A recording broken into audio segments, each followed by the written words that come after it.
So bad news for Donald Trump today. They had the vote on the Epstein files in the House of Representatives. Now, we've been watching this, and we said it sounded like the Republicans were going to break with Donald Trump.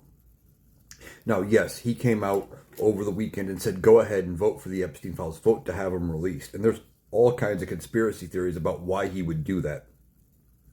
Well, he was doing it to get ahead of what just happened.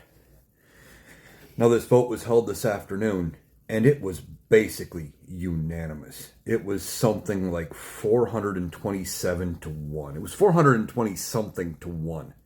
There was only, there were a few people not there. There's a few vacant seats, and one representative, one Republican voted to keep the files hidden. And his reason that he publicly came out, it was Clay Higgins of Louisiana, I believe, came out and said, the only reason he didn't vote to release the files and make it unanimous was because there is an ongoing House Oversight Committee investigation into the Epstein files.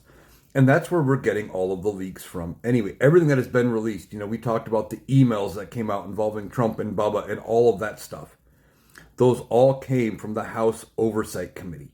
And he says, well, because there's an active investigation going, releasing the files isn't a good idea.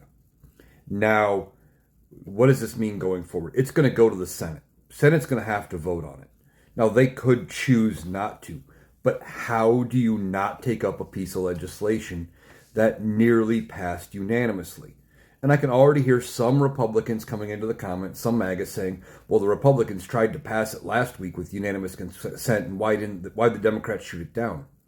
Because this vote was not about unanimous consent. This was about getting people's names on the record to vote for it.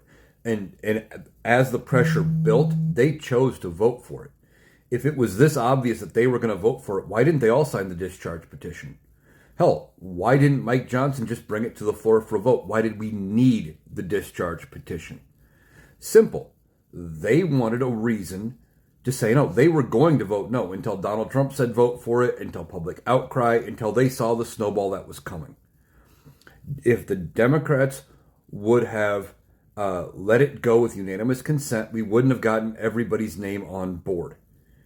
Because not everybody publicly was willing to say release them. This changes the narrative, and it puts pressure on this administration and the DOJ. Not a good day for Donald Trump. This was nearly unanimous. Senate's going to have to take it up, and it is definitely a veto-proof majority. So even if Donald Trump is thinking about it, chances are they can pass it around his veto.